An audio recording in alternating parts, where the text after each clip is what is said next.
everybody, I'm Amy from the Cauldron, and today I am going to be doing some ice dyeing. But if you've seen any of my past videos, you'll know that I don't like to waste any of the dye that drips down. So that is why I have got 200 grams of British sock yarn, which is 75% superwash British wool and 25% nylon. Today I'm going to be dyeing this cotton hat for my husband. Now this is 100% cotton and it has been soaking in soda ash and water for a while, and the yarn underneath has been soaking in water, in water and vinegar. I'm going to do dye over ice on this. So first thing I need to do is dump in all of my ice. There we go, I'm just putting it all in. And spread it out, make sure, oh there goes the nice cube. Making sure everything is covered. I'm not too worried about the yarn underneath being all of it directly underneath the crate, because the ice will melt and drip down and it will hopefully make interesting patterns, and there'll probably be some plain bits left, not sure. Now everything I'm using today is dedicated for dyeing. I've got my mask on, I've got my gloves on, and let's add the dye. First up, I'm going to do Lime Pop. This is a beautiful bright colour. Just gonna put it on. I'm going to try keeping it sort of in the same area, but I'm going to be quite generous. I want this to be a nice lot of colour. There's quite a lot of stuff to dye here, so I don't want to be too stingy. There we go. I can always add a bit more at the end if I feel I need to. Right, just cleaning off my spoon. Next I'm going to go with Mermaid's Dream. I'm just going to sprinkle this around. This, I love this. It's quite a clumpy powder, so we've got on quite a lot there already.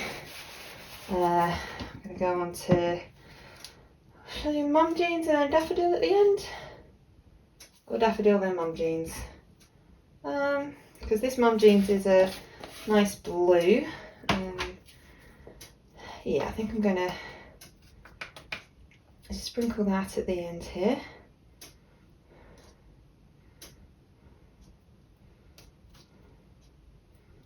There we go.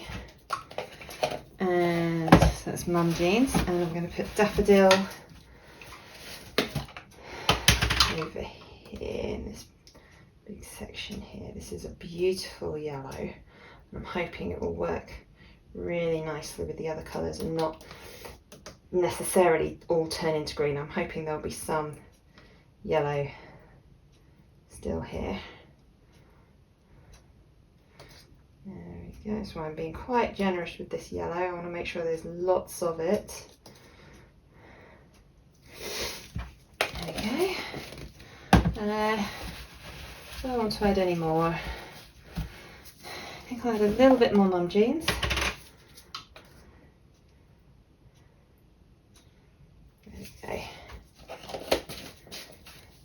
Probably enough dye now, and now I'm just going to sit and let this let all the ice dissolve.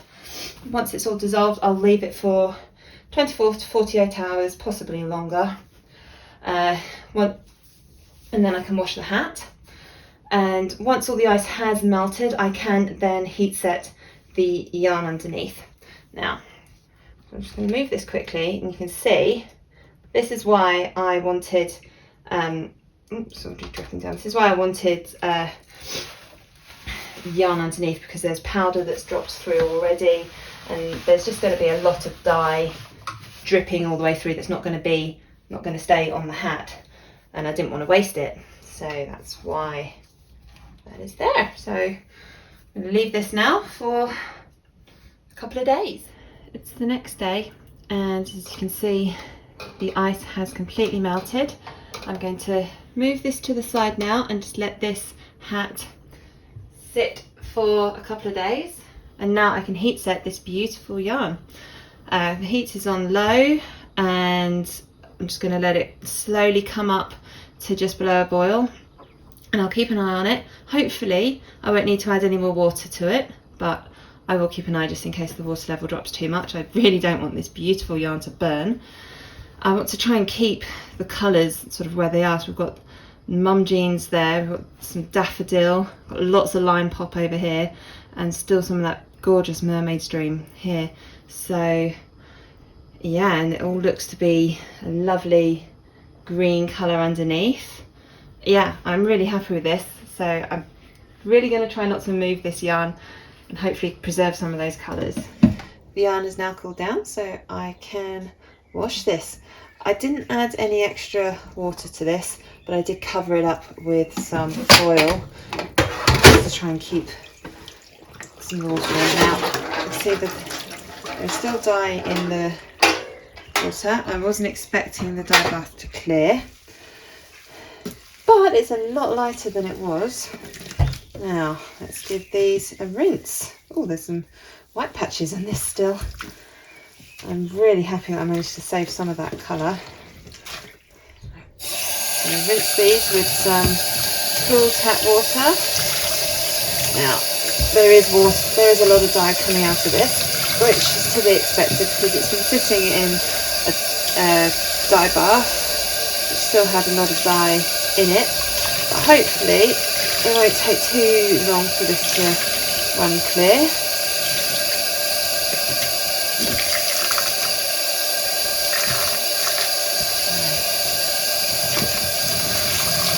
It's starting to lighten already, it's nowhere near as dark.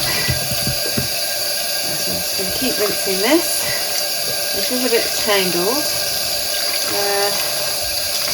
Now, when you've got some yarn like this, which is a bit tangled, the best thing to do is just to wait until it is dry before you try and untangling it, because you'll never untangle it while it's wet.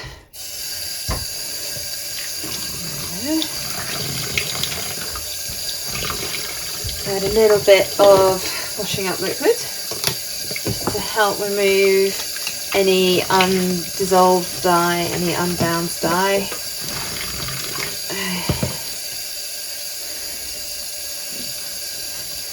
Yeah. I'm just going to keep rinsing this until the water runs clear. Hopefully that won't take too long. You can see it's already starting to lighten, so yeah, it shouldn't take too much longer and then the water will be clear. And here we have our finished hat and yarn. Let's have a look at this hat first. You can see the colours quite clearly on it. We've still got the lime pop there, we've got some of the mermaid's dream there, we've got you can see the daffodil coming over that side and the mum jeans there. I love how it's almost purple in some places, that mum jeans one, and yeah, I think this is a really gorgeous hat. I think it looks great, and my husband is very happy with this, so that's a bonus. And we've got our 2 bonus skeins of yarn here. There are still some patches that didn't get any dye, but it's mostly this lovely green. See here on this one we've got some of the mum jeans and a little bit of that would be the mermaid stream there. Not so much on this one. This one is mainly sort of green and yellow, little bits of blue there, but this one is more sort of a yellowy green, whereas this is more a sort of darker green. Either way, these are both fantastic skeins of yarn and just made from the leftovers from this hat, so that's why I don't like to throw away any dye. That's why I like to put yarn underneath when I'm doing some ice dyeing, because you can get these wonderful bonus skeins of just, you know, random colours that would have otherwise gone down the drain. Thank you so much for watching this video. I really hope you enjoyed it. Please click like and subscribe to my YouTube channel. I do like to experiment with different dyes and fibres and techniques, so every time there will be something different. Thank you so much for watching.